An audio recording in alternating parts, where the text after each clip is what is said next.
Mon nom est Julie, et j'ai 36 ans. Je suis fière d'être organisée et méticuleuse. Je travaille comme auditrice pour une grande entreprise, et mon œil attentif aux détails m'aide autant dans mon travail que dans ma vie personnelle. Mes amis plaisantent souvent sur mon amour pour l'ordre, surtout en ce qui concerne l'argent. Je garde toujours mes reçus et je veille à payer mes impôts à temps. Mais pour moi, ces habitudes sont essentielles pour garder ma vie sous contrôle. Maintenant, laissez-moi vous raconter comment j'ai rencontré mon mari, Adam. Nous nous sommes rencontrés lors d'une soirée organisée par notre amie commune, Kelly. Ce soir-là, je savourais un verre de vin et discutais avec d'anciens amis de l'université lorsqu'Adam est arrivé. Il était un peu plus âgé que moi, sûr de lui, avec un sourire charmant. Il travaillait comme manager dans une entreprise de vente alimentaire. « Salut, je suis Adam. Ça te dérange si je me joins à vous ?» demanda-t-il en tenant une bière et en me regardant. « Bien sûr. Je m'appelle Julie, ravie de te rencontrer, répondis-je avec un sourire. Nous avons tout de suite accroché, partageant notre amour pour la randonnée et le rock classique. Quelques mois plus tard, Adam m'a invité à un barbecue chez sa sœur Madison. C'était la première fois que je rencontrais sa famille. Madison nous a accueillis chaleureusement, mais ses enfants étaient déchaînés, courant partout, criant et lançant des jouets. Je me suis senti mal à l'aise face à tout ce chaos, mais Adam n'avait pas l'air dérangé. Au contraire, il trouvait leur énergie amusante. À mesure que notre relation avançait, Adam m'a demandé en mariage lors d'une magnifique randonnée. C'était un moment simple mais parfait, juste nous deux, debout au sommet d'une colline, admirant la vue imprenable sur la vallée. Notre mariage était magnifique aussi, bien que non sans défi. Les enfants de Madison étaient toujours aussi turbulents, et tandis qu'Adam riait de leur pitrerie, moi, je luttais silencieusement contre ma frustration. Après notre mariage, nous avons décidé qu'il était temps d'acheter une maison et de quitter notre appartement en location. Un soir, nous nous sommes assis pour examiner nos finances, enthousiastes à l'idée de commencer cette nouvelle aventure ensemble. Avec notre amour commun pour l'organisation et l'aventure, nous étions prêts pour le prochain chapitre de notre vie. J'étais optimiste quant à notre avenir, même si la famille d'Adam apportait parfois son lot de complications. Alors que nous avancions dans l'achat de notre maison, nous devions trouver un moyen de combiner complètement nos vies. « Julie, il faut qu'on décide comment répartir nos dépenses », dit Adam un soir en se détendant sur le canapé. « Oui, j'y ai pensé aussi », répondis-je. « Je peux m'occuper des meubles, des appareils électroménagers et de quelques œuvres d'art pour la décoration. » « Et toi ?» Adam, qui adorait faire des surprises, avait une autre idée en tête. « Et si je t'achetais une nouvelle voiture ? Je sais que l'ancienne te cause beaucoup de soucis, » dit-il avec un sourire bienveillant. J'étais ravie. Ma voiture était à bout de souffle, et l'idée d'en avoir une nouvelle et fiable me remplissait de bonheur. Nous avons commencé à chercher une maison avec enthousiasme, et après quelques semaines, nous avons trouvé une magnifique demeure. Elle était un peu chère, mais nous avons décidé qu'elle en valait la peine. L'emménagement fut un véritable chaos, mais la décoration de notre maison fut un pur plaisir. J'ai passé des heures à choisir des meubles élégants et de qualité ainsi que des appareils électroménagers performants. Peu de temps après notre installation, Adam m'a fait la surprise d'une berline toute neuve et rutilante. « Adam, c'est incroyable. » « Merci infiniment, » dis-je en le serrant fort dans mes bras, submergé par l'émotion. Notre vie dans notre nouveau foyer commença sur une note positive. Nous étions épanouis au travail et apprécions notre espace confortable. Mais tout n'était pas parfait. L'attitude détendue d'Adam, que je trouvais autrefois charmante, commença à m'agacer, surtout en ce qui concernait les tâches ménagères. Un soir, après une longue journée, je lui demandai de m'aider à faire la vaisselle. « Julie, j'ai eu une journée difficile. »« On peut attendre demain, » dit-il, fatigué. Mais je voulais que la maison reste propre, alors j'insistai. Il soupira, mais finit par accepter de m'aider. Quelques mois après notre mariage, je réalisai que l'équilibre entre l'amour, les responsabilités et les habitudes personnelles n'était pas toujours simple. Je commençais aussi à m'inquiéter de ne pas réussir à tomber enceinte. C'était stressant, et même si le médecin me conseillait d'être patiente, je ne pouvais m'empêcher de ressentir de l'anxiété. Pour compliquer les choses, la sœur d'Adam, Madison, qui vivait dans un autre état, nous rendait souvent visite et apportait toujours son lot de chaos. Chaque fois qu'elle venait, elle déversait sur moi tous ses problèmes de couple. « Julie, tu ne vas pas croire ce que Jerry a encore fait cette fois-ci, » disait-elle, visiblement frustrée. J'essayais de changer de sujet pour échapper à tout ce drame, mais elle ne s'arrêtait jamais. Ses enfants étaient tout aussi turbulents, courant partout, se disputant et mettant le désordre. Après une longue semaine de travail, tout ce que je voulais, c'était un peu de tranquillité, mais avec eux autour, cela semblait impossible. Les enfants, s'il vous plaît, calmez-vous, disais-je en essayant de ramener un peu d'ordre. Pourquoi es-tu toujours aussi rigide, Julie, répliquait Madison d'un ton sec, rendant l'atmosphère encore plus tendue. Malgré ces difficultés, Adam et moi essayions de nous concentrer sur notre vie ensemble. Nous aimions notre maison et avions de grands rêves, mais gérer la famille et nos luttes personnelles compliquaient tout. Chaque fois que je demandais aux enfants de Madison de se tenir tranquilles, j'avais l'impression de livrer une bataille perdue d'avance. Ils mettent le désordre partout, Madison. Je viens juste de nettoyer la maison, dis-je, à bout de patience. Puis un jour, lorsque j'ai enfin exprimé ma frustration, Madison m'a lancé une remarque cinglante. Eh bien, peut-être que si tu avais des enfants toi-même, tu comprendrais. Ces mots m'ont transpercé, non seulement parce qu'ils étaient cruels, mais aussi parce qu'elle savait à quel point j'avais du mal à tomber enceinte. Je n'arrivais pas à croire qu'Adam restait là, sans rien dire. Adam, tu vas vraiment la laisser me parler comme ça, demandai-je, la voix tremblante de colère et de douleur. À ma grande stupeur, il balaya l'incident d'un revers de main. Julie, calme-toi. Tu en fais toute une histoire pour rien, dit-il, prenant encore une fois le parti de Madison. Ce n'est pas rien. Elle m'a insulté chez moi, m'écriai-je, les larmes aux yeux. J'étais à bout, fatiguée d'être sans cesse manquée de respect dans ma propre maison, blessée que mon mari ne me défende jamais. Je savais que quelque chose devait changer. Puis, ce mardi-là, Madison débarqua à l'improviste avec ses enfants, disant qu'elle avait besoin d'une pause et qu'elle partait faire du shopping. Très bien, Madison, mais fais vite, dis-je, mon stress perceptible. Elle me remercia rapidement avant de s'éclipser, me laissant seule avec ses enfants et un mauvais pressentiment. J'étais dans la cuisine, en train de préparer le dîner. J'aime cuisiner avec soin et prendre mon temps, mais avec les enfants qui couraient partout en criant, il m'était impossible de me concentrer. Pouvez-vous faire moins de bruit, lançai-je, espérant un peu de calme. Ils m'ignorèrent complètement. Quelques instants plus tard, un bruit assourdissant retentit dans le salon. Mon cœur se serra. Je me précipitai pour voir ce qui s'était passé. Sur le sol, en 1000 morceaux, gisait le vase chinois antique de mon grand-père brisé. Ma poitrine se serra alors que je prenais conscience du désastre. Qu'est-ce qui s'est passé ici, demandai-je, la voix tremblante. Les enfants restaient figés, la culpabilité inscrite sur leur visage. On jouait juste, murmura l'un d'eux, évitant mon regard. Ce vase était inestimable. Il appartenait à mon grand-père. Vous avez la moindre idée de ce que vous venez de faire ? J'étais furieuse, mon corps entier tremblait de rage. C'est à ce moment-là qu'Adam entra dans la pièce, aussi détendu que d'habitude, complètement inconscient de la situation. « Que se passe-t-il » demanda-t-il. Je pointai le vase brisé du doigt. « Tes neveux viennent de détruire le vase de mon grand-père. Regarde ce désastre. » Au lieu de comprendre ma frustration, Adam haussa les épaules. « Calme-toi, Julie. Ce n'est qu'un vase. On peut le faire réparer, » dit-il avec désinvolture. Ces paroles ne firent qu'attiser ma colère. Ce n'est pas seulement une question de vase, Adam. C'est une question de respect. Chaque fois que Madison vient, notre maison devient un champ de bataille, et ça ne te dérange même pas, criai-je, la voix brisée par la frustration. Au même moment, Madison entra, des sacs de shopping à la main, l'air agacé par tout le bruit. « Pourquoi tout ce vacarme » demanda-t-elle. Je pointai du doigt le vase brisé. « Tes enfants ont cassé le vase de mon grand-père, Madison. Regarde ce désordre. » Au lieu de s'excuser, elle leva les yeux au ciel. « Eh bien, peut-être que tu aurais dû mieux les surveiller, dit-elle. » J'étais stupéfaite. « Tu plaisantes ?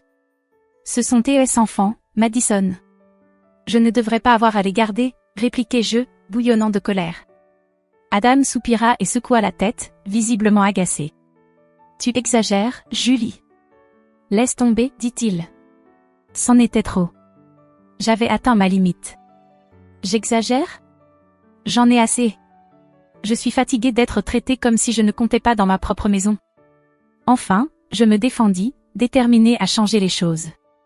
Le manque de respect était allé trop loin, et je savais qu'il fallait agir pour mon bien-être et mon estime de moi.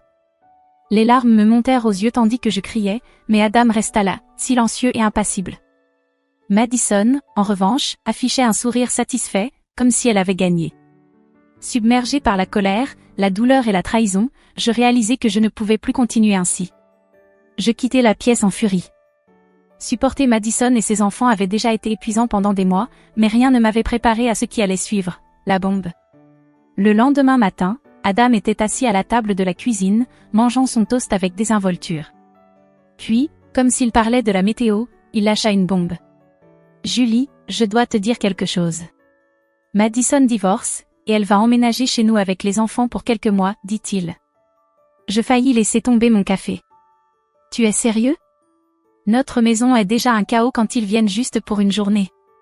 Comment sommes-nous censés vivre avec eux pendant des mois ? Demandai-je, complètement choquée. C'est ma sœur, Julie.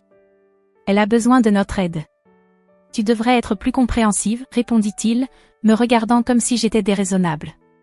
Compréhensive ? J'ai été plus que patiente, mais là, c'est trop. Pourquoi ne pas lui louer un appartement à proximité ? Je paierai même le premier mois de loyer, suggérai-je, essayant de garder mon calme. Non, non. Elle sera mieux ici. En plus, tu pourras l'aider avec les enfants et maintenir la maison en ordre, dit-il, comme si c'était la solution la plus logique. Je n'en croyais pas mes oreilles. Je ne suis pas une babysitter, Adam. Moi aussi, je travaille, et j'ai besoin de repos en rentrant chez moi. Arrête d'être aussi égoïste, Julie. C'est la famille. Ils ont besoin de nous, répliqua-t-il, sur un ton plus dur. Je ne suis pas égoïste. Je veux juste une solution équitable. Je ne laisserai pas ma vie être totalement bouleversée, m'exclamai-je, bouillonnante de colère. Eh bien, ils arrivent demain soir, alors habitue-toi à l'idée, déclara-t-il en se levant et en quittant la cuisine. Je restais figée, le cœur battant à tout rompre.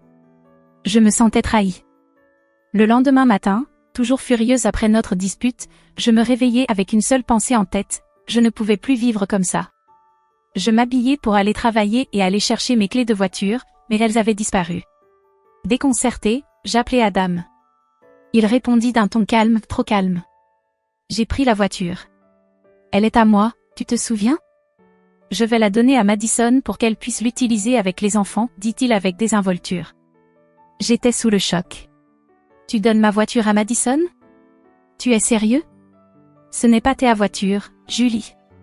C'est moi qui l'ai payée, et elle en a plus besoin que toi, répondit-il, comme si ce n'était rien. C'en était trop. Adam, tu m'as tout pris, et j'en ai fini, dis-je, la voix tremblante de colère. Julie, arrête ton drame, ricana-t-il, incapable de comprendre à quel point il m'avait blessée. Je restais là, le téléphone à la main, me sentant piégée dans un cauchemar. Comment en étions-nous arrivés là ? Je n'en pouvais plus.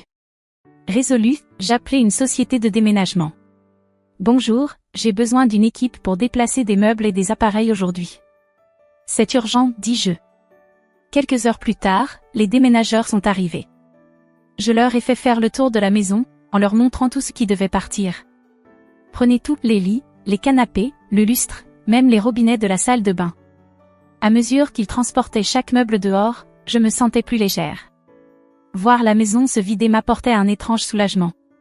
Je leur ai indiqué d'emmener tout chez ma mère. Il était temps d'un nouveau départ, loin du stress et du chaos. Une fois la maison vidée, j'ai donné un pourboire aux déménageurs et les ai remerciés. Ensuite, j'ai pris mes affaires essentielles et suis partie chez ma mère. Quelques heures plus tard, mon téléphone s'est mis à vibrer encore et encore, c'était Adam. J'ai ignoré ses appels, partagé entre la nervosité et une nouvelle force intérieure. Ce soir-là, un coup violent a retenti à la porte de ma mère. J'ai ouvert, et Adam était là, le visage rouge de colère. « Bon sang, Julie. Qu'est-ce que tu as fait ?» hurla-t-il en entrant brusquement dans le salon. J'ai pris mes affaires, Adam. Tu as pris la voiture, alors j'ai pris ce que j'avais acheté, dis-je calmement. C'est de la folie. Tu as vidé la maison. Où sont censés dormir Madison et les enfants, cria-t-il. C'est ton problème, Adam. C'est toi qui as mis ce bazar maintenant, débrouille-toi, répondis-je en croisant les bras. Tu es une voleuse, Julie. Tu as tout pris, m'accusa-t-il en agitant les bras. Je n'ai rien volé, dis-je froidement en sortant un dossier. Voici les reçus. Je lui tendis les preuves d'achat de chaque objet. Il les feuilleta, sa colère se transformant en frustration. D'accord, Julie. Si c'est comme ça que tu veux jouer, je vais demander le divorce. Je pris une profonde inspiration et lui tendis une pile de documents. C'est déjà fait. Voici les papiers du divorce. Signe-les, et c'est terminé, déclarai-je fermement. Adam regarda les papiers, son visage devenant livide. Tu es vraiment sérieuse, hein? Demanda-t-il. Très sérieuse, Adam. Je mérite mieux que ça, répondis-je, ressentant une étrange sérénité. Sans un mot de plus, il sortit un stylo de sa poche, signa les papiers et me les rendit. Très bien, Julie. Fais comme tu veux, marmonna-t-il. Je le regardai partir, claquant la porte derrière lui. Je restai immobile un instant, partagé entre soulagement et tristesse.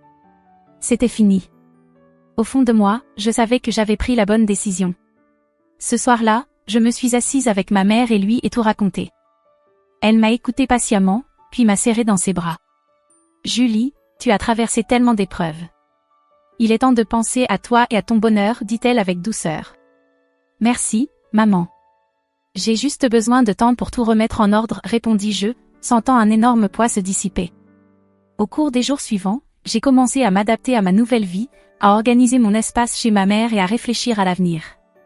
C'était un nouveau départ, et pour la première fois depuis longtemps, j'avais de l'espoir. Je savais que ce ne serait pas facile, mais j'étais prête. J'avais repris le contrôle de ma vie, et il n'était pas question de revenir en arrière. Après le divorce, Adam et moi avons vendu notre maison et partagé l'argent. J'ai décidé qu'il était temps de trouver mon propre logement. Un après-midi, assise dans la cuisine avec ma mère, je faisais défiler les annonces d'appartements sur mon ordinateur portable. Maman, je crois que j'ai trouvé l'endroit parfait. C'est un petit appartement en centre-ville, près de mon travail, dis-je en lui montrant les photos. Elle se pencha par-dessus mon épaule et sourit. Ça a l'air bien, Julie. Tu as déjà appelé l'agent immobilier? Pas encore, répondis-je, excitée à l'idée de franchir cette étape. Bon, je me lance maintenant, me dis-je, une montée d'excitation dans l'estomac. Je pris mon téléphone, composai le numéro et attendis. Après quelques sonneries, une voix chaleureuse répondit. Bonjour, ici Brandon. Comment puis-je vous aider? Bonjour Brandon, je m'appelle Julie. J'ai vu votre annonce pour l'appartement en centre-ville. Est-il toujours disponible? Je croisai les doigts sous la table. Oui, il est toujours sur le marché. Vous voulez venir le visiter? Demanda Brandon avec espoir. Ce serait parfait. Demain après-midi, ça vous convient? Ça me va. Rendez-vous à 17h, confirma-t-il. Le lendemain, je me rendis en centre-ville pour la visite. Brandon m'attendait devant l'immeuble, souriant chaleureusement. Bonjour Julie, ravi de vous rencontrer. Allons voir l'appartement, dit-il en me serrant la main. L'appartement était petit mais chaleureux, avec une cuisine fonctionnelle, un salon spacieux et un petit balcon offrant une jolie vue sur la ville. Cet endroit est parfait, Brandon. Je le prends, dis-je, soulagé. Après avoir signé le bail et récupéré les clés, je me mis à planifier mon déménagement. Les jours suivants furent chargés de cartons et d'organisation. Le jour du déménagement, ma mère et quelques amis m'aidèrent à charger la dernière boîte dans le camion. J'étais à la fois excitée et nerveuse face à ce nouveau départ. Julie, c'est une merveilleuse nouvelle aventure pour toi, dit ma mère en me serrant dans ses bras. Merci, maman. J'ai hâte de me sentir chez moi, répondis-je avec un sourire. Une fois arrivée à mon nouvel appartement, tout le monde m'aida à installer mes affaires. En regardant autour de moi, je ressentis une immense fierté et une paix intérieure. C'était le début de quelque chose de nouveau, et j'étais prête. Le soir même, j'invitai ma mère et mes amis à dîner pour fêter ça. Assis par terre entre les cartons, nous avons mangé des pizzas en riant. À Julie et sa nouvelle aventure, trinqua mon ami Kelly en levant sa boisson. Merci à tous. Je vous suis vraiment reconnaissante pour votre soutien, dis-je, émue. Nous avons partagé des souvenirs et des rires, et pour la première fois depuis longtemps, je me sentais vraiment heureuse. Plus tard, sur mon balcon, en regardant les lumières de la ville, je réalisais à quel point j'avais avancé. J'appris plus tard qu'Adam avait utilisé sa part de l'argent pour acheter un petit appartement où il vivait avec Madison et ses 4 enfants. Il jonglait avec 4 emplois et leur relation était pleine de disputes. Un jour, mon téléphone sonna. C'était Adam. Surprise, je décrochai par curiosité. Julie, s'il te plaît, écoute-moi, dit-il, la voix désespérée. Je sais que j'ai tout gâché, et je suis désolée. En l'écoutant, je réalisais à quel point ma vie avait changé. Je n'avais jamais compris ce que tu traversais avant. Maintenant, avec Madison et ses enfants, je vois à quel point c'est dur, avoua-t-il. Je laissai échapper un petit rire. Vraiment, Adam? Il t'a fallu tout ce temps pour comprendre? Je veux repartir à zéro. Je vais emménager chez toi et arranger les choses, dit-il, plein d'espoir. Je ris, secouant la tête. Tu n'es pas sérieux? Tu crois pouvoir revenir comme si de rien n'était? Julie, je ferai tout ce qu'il faut. Adam, c'est fini, dis-je fermement. Je suis heureuse maintenant, et je ne veux pas revivre ça. Julie, je t'en prie. Non, Adam. J'ai trouvé la paix sans toi, et je ne la sacrifierai pas. Puis je raccrochai. Un immense soulagement m'envahit. C'était la fermeture définitive d'un chapitre douloureux. J'avais tourné la page. Et cette fois, il n'y avait plus de retour en arrière. Plus tard dans la journée, j'ai retrouvé Kelly pour un café et je lui ai raconté ce qui s'était passé. Tu ne devineras jamais qui m'a appelé aujourd'hui, dis-je en levant les yeux au ciel. Kelly haussa un sourcil. Qui? Adam. Il m'a supplié de le reprendre et de le laisser emménager dans mon appartement, dis-je en secouant la tête. Kelly faillit s'étouffer avec son café en éclatant de rire. Tu es sérieuse? Qu'est-ce que tu lui as dit? Je lui ai dit non, bien sûr. Je ne vais pas replonger dans ce désastre, répondis-je en souriant. Nous avons passé l'après-midi à discuter et à rire, et j'ai soudain réalisé à quel point j'avais grandi, tout le chemin que j'avais parcouru. J'étais libre. J'avais construit une nouvelle vie, remplie de paix et de bonheur, et j'étais déterminée à ne laisser personne perturber cela. Alors que je rentrais chez moi, un profond sentiment de soulagement et de clôture m'envahit. J'avais enfin tourné la page sur cette partie de ma vie, prête à avancer avec confiance et joie.